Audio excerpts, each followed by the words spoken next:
This is the Skywatcher 80 ED semi-apochromatic telescope, and I'm using it with the Teleview 40mm Plusle.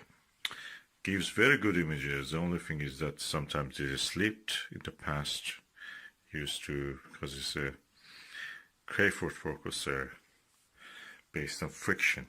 So I have to take it out and smoothen up the underneath here, where the friction contact between this wheel and the tube is, the focuser tube is established.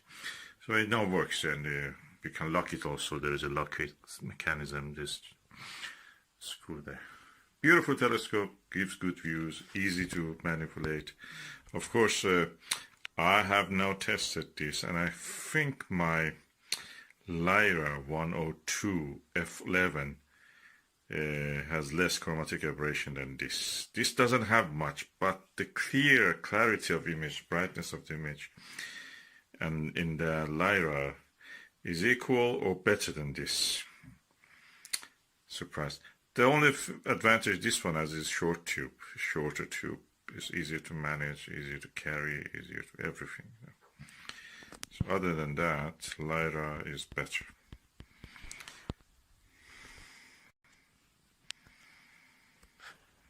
So,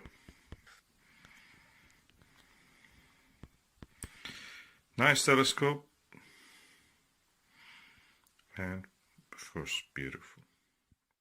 By the way, just to avoid the loss of the eyepiece cap in the dark, I just use this to put it onward. I don't need to put it all the time. When I'm observing, I don't need. It's indoors, but the caps get lost, so I don't want to risk that. This is expensive eyepiece. The second hand, even it is £80. If you count, if you're lucky, £80. It's more than that, £110 probably.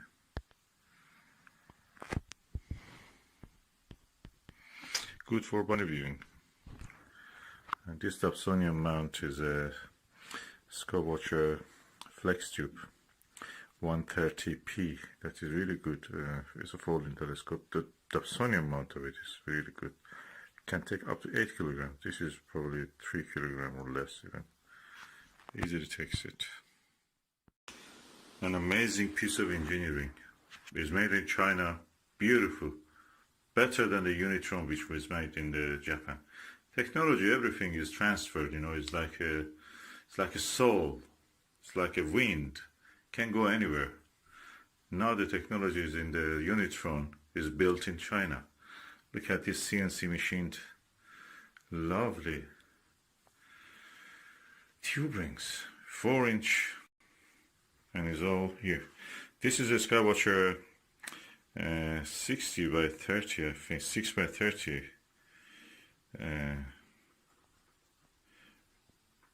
finder. I've adjusted it for here. Anyway, this Takahashi, really good quality. I'm waiting a little bit.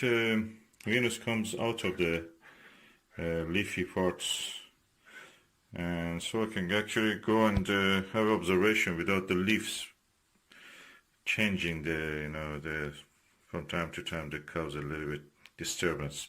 So I'm waiting for that, but you can see the quality in the Takahashi eyepiece.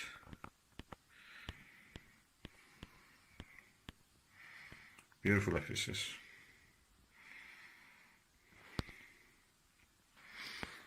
And this is a Vixen NPL 40mm, NLV 40mm.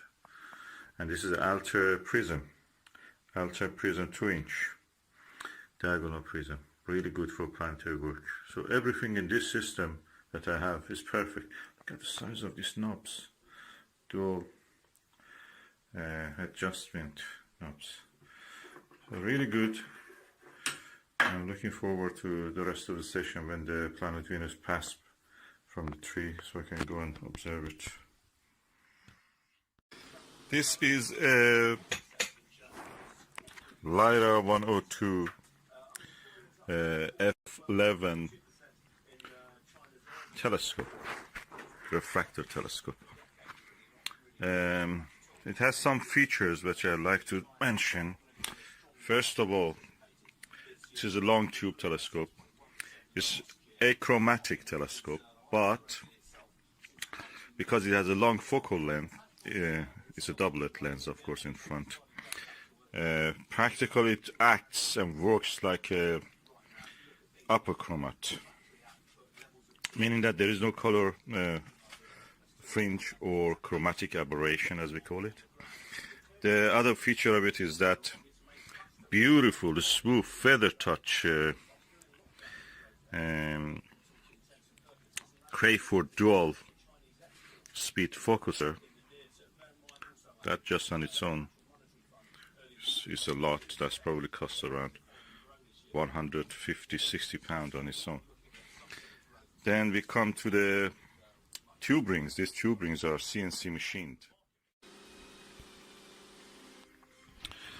The movements of this telescope and this Dobsonian mount is so smooth. It's because the weight is right for this. It's butter smooth.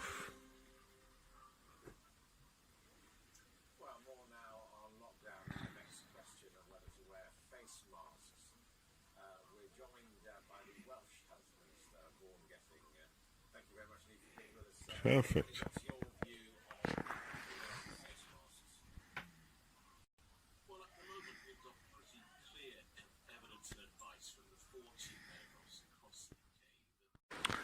Okay, we loosen up this screw and then the dust cap, the dew shield will come down. Let us go and have a look in the mirror and the lens. 102mm of achromatic doublet lens.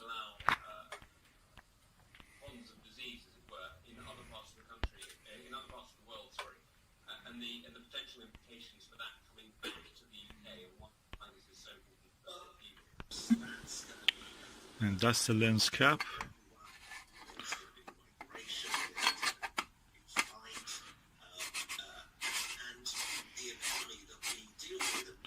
Completely protected now.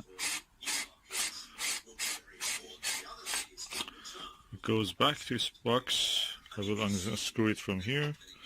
I'll remove the star diagonal. And that's it. That's what will be done. We get ready to do some more painting here in the coronavirus lockdown. I'm now looking at the planet Venus with the Takahashi multi-coated long eye relief 7.5mm 52 degrees eyepiece through the Lyra 102 f11 telescope, refractor telescope. And the image quality I was comparing with the Teleview Nagler 7mm. This is the original, or as they call it, tape 1 Nagler. With the Takahashi, the horns of the crescent of the Venus is more visible. The image with the Nagler is a little bit brighter and cleaner, but the clarity and the details I can see, sharp focus, in this Takahashi is better than this. Both of them are good. Just slightly this is better. I can see the horns of the crescent of the Venus clearer, and the lens looks almost identical in size. The eye relief of the Takahashi, of course, is 20mm. With this one is 13mm or 11mm. The field of view of this is 82, and with this is 52. I don't feel that that is affecting the view as much as I expected. A tad better in this, although it's not as bright as of the Nagler, Teleview Nagler, but the clarity and the sharpness of the focus is better. This telescope, of course, I have to show that is a feather touch dual speed Crayford focuser. That is 10:1, so 10 turn of this equals to 1 turn of this. And yeah, I'm really impressed. Both of them are good.